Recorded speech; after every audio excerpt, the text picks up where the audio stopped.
Hello everyone. So again welcome to my channel Vid Nation Media.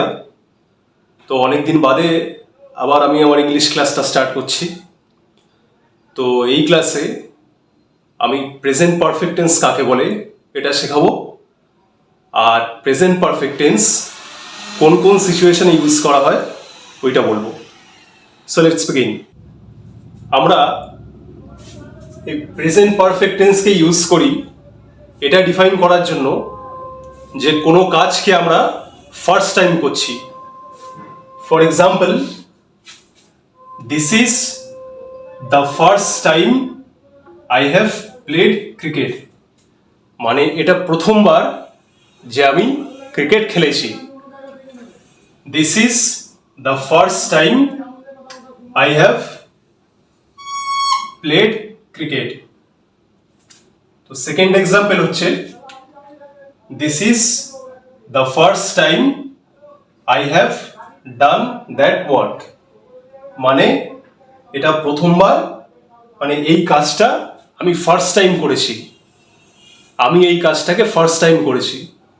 তো present perfect tense use করা হয় এরকম সিচুয়েশনে যখন আমরা এটা এক্সপ্লেন করতে চাই বা কাউকে এটা বলতে চাই যে আমি কোনো কাজ ফার্স্ট টাইম করছি।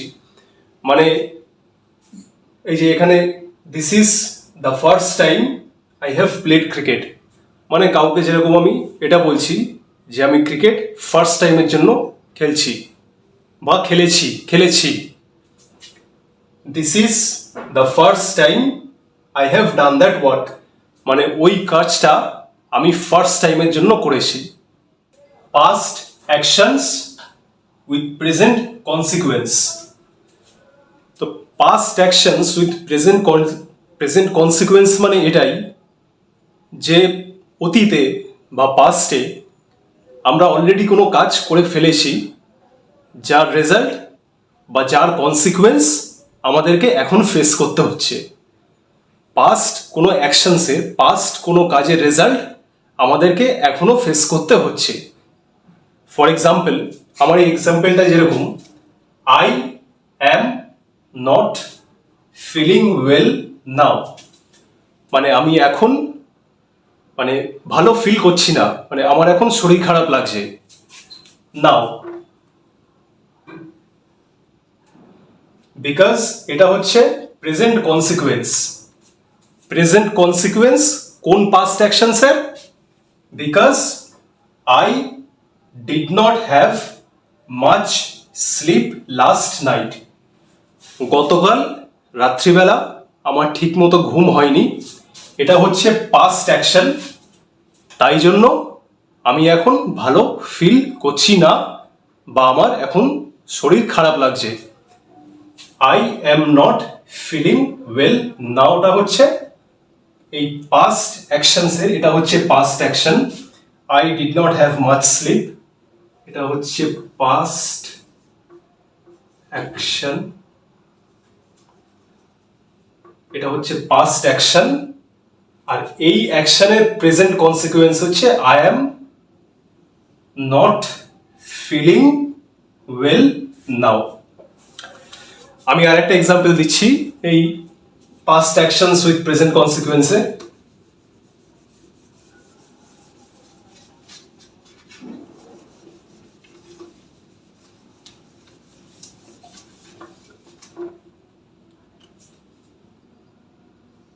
I am not hungry now because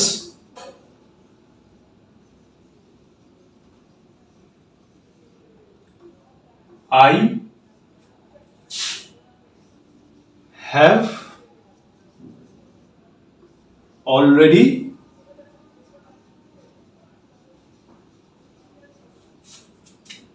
taken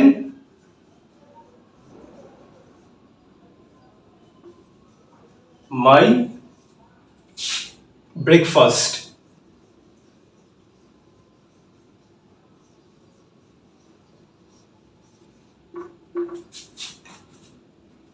তো এই সেন্টেন্সে আই অ্যাম নট হাংরি নাও মানে আমি এখন ক্ষুধার্ত না বা আমার এখন খিদে পাচ্ছে না, সরি আমি এখন ক্ষুধার্ত না, এটা হচ্ছে প্রেজেন্ট কনসিকুয়েন্স মানে এখন result. Present PREACENT present consequence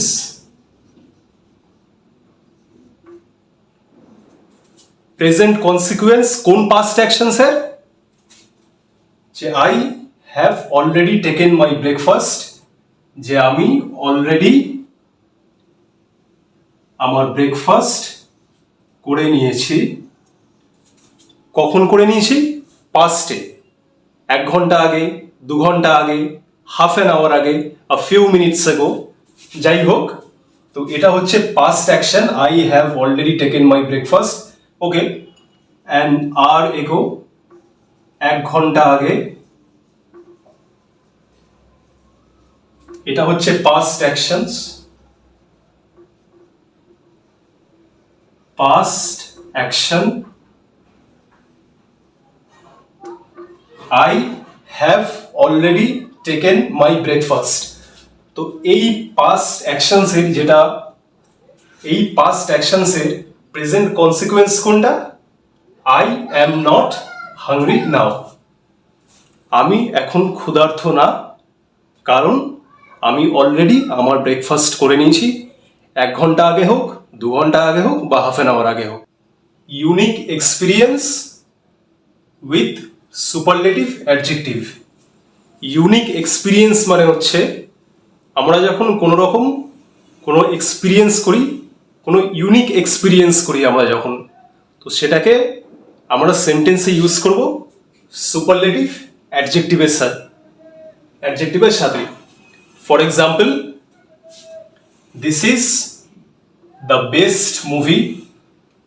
best হচ্ছে এখানে superlative adjective, I have ever watched.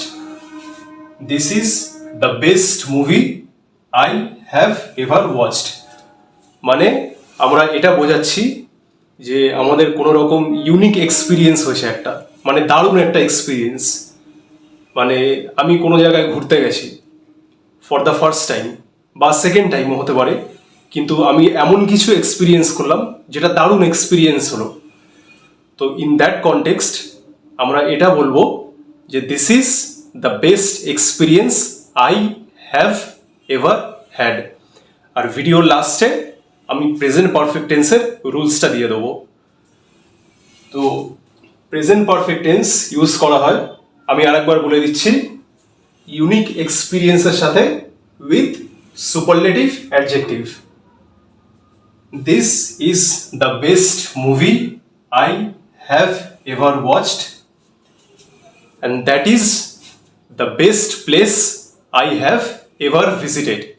Actions started in the past and continue up to the present moment. তার মানে আমরা কোনো কাজ অতীতে স্টার্ট করেছিলাম যেটা এই মুহূর্ত পর্যন্ত চলছে, প্রেজেন্ট মোমেন্ট পর্যন্ত। ফর এক্সাম্পল, আমার এই এক্সাম্পলটা যেরকম, I have lived here for 5 years, তার মানে আমি এই জায়গায় 5 বছর ধরে আছি। আমি 5 বছর আগে কাজটা থাকা স্টার্ট করেছিলাম যেটা এই মুহূর্ত পর্যন্ত চলছে। I have lived here for 5 years, আমি এই জায়গায় 5 বছর ধরে আছি। Actions started in the past, I have lived here for 5 years, continue up to the present moment. আরেকটা এক্সাম্পল দিচ্ছি আমি,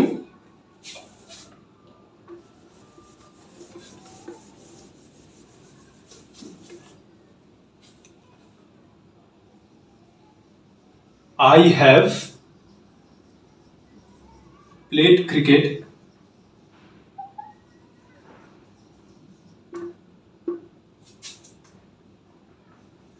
for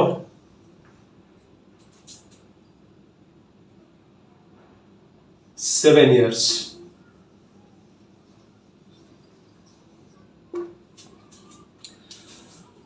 এই এক্সাম্পলে I have played cricket for 7 years. মানে 7 বছর আগে আমি ক্রিকেট খেলা স্টার্ট করেছিলাম, যেটা এখনো পর্যন্ত চলছে। I have played cricket for 7 years. আমি 7 বছর ধরে ক্রিকেট খেলছি। I have played cricket for 7 years. তার মানে actions started in the past, আমরা কোনো কাজকে অতীতে স্টার্ট করেছিলাম যেটা এখনো পর্যন্ত চলছে।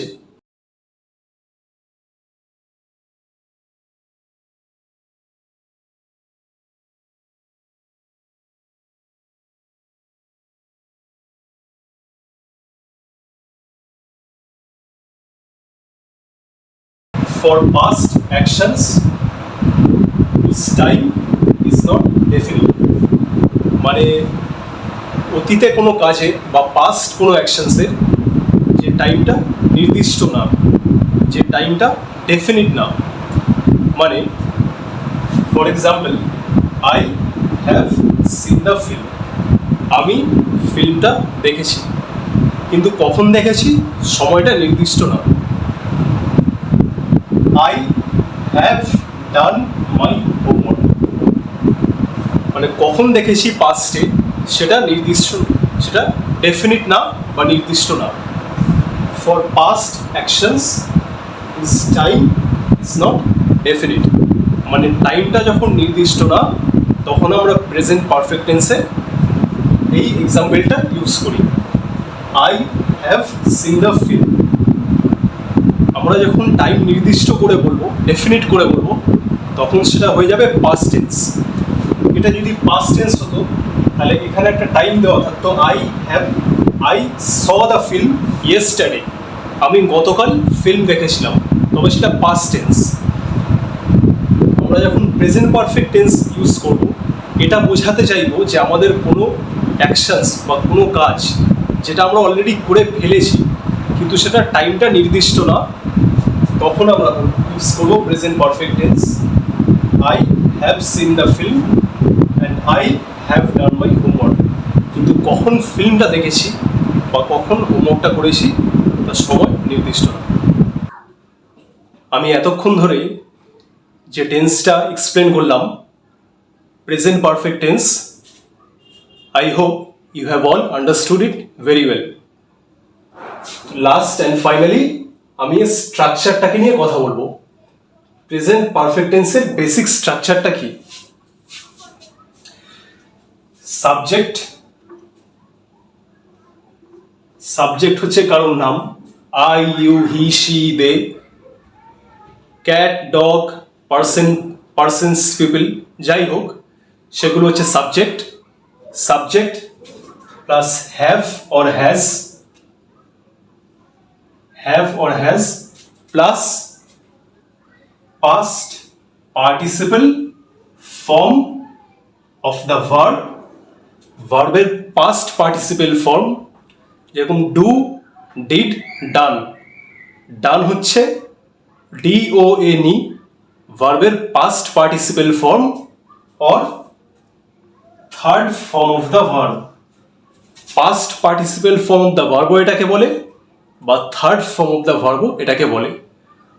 ডু হচ্ছে সিম্পল প্রেজেন্ট, ডিড হচ্ছে পাস্ট টেন্স, আর ডান হচ্ছে past participle form of the verb. আমি একটা এক্সাম্পল দিয়েও বুঝিয়ে দিচ্ছি।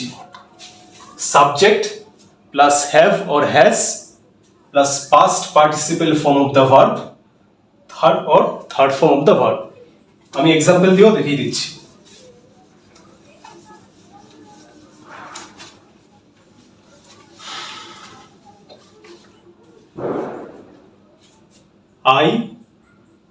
আইটা হচ্ছে subject plus have passed participle form of the verb do হচ্ছে done, D-O-N-E, done, plus object, my work.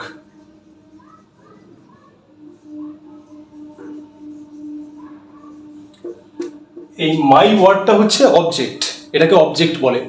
তো আমি সাবজেক্ট আর অবজেক্টের উপর আর একটা ভিডিও রেকর্ড করব, একটা ভিডিও বানাবো সাবজেক্ট আর অবজেক্টের উপর, যেখানে আমি ক্লিয়ারলি এক্সপ্লেন করে দেবো যে কত রকমের সাবজেক্ট আছে, সাবজেক্ট কাকে বলে, সাবজেক্ট আইডেন্টিফাই করার প্রপার ওয়ে কি, কিভাবে তোমরা ইজিলি সাবজেক্ট বা অবজেক্টকে আইডেন্টিফাই করতে পারবে। এটা আমি অন্য একটা ভিডিও আপলোড করে এক্সপ্লেন করে দেবো। Subject,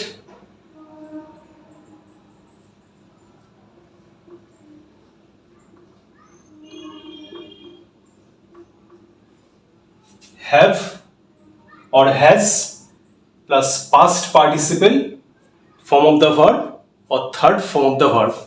So thank you everyone. Thanks a lot to everyone for watching my video. তো আমি আশা করি যে তোমরা সবাই এটাকে খুব ভালোভাবে বুঝতে পেরেছো। তো যদি কোনো জায়গায় বুঝতে না পেরে থাকো তাহলে কমেন্ট সেকশনে কমেন্ট করে আমাকে ইনফর্ম করো যে কোন জায়গাটা বুঝতে পারোনি, আমি কমেন্ট সেকশনেই এক্সপ্লেন করে দেবো। So thank you for watching my videos. In order to get more videos like this, যদি এরকম ভিডিও আরও দেখতে হয়, subscribe to my channel and thank you very much for watching this.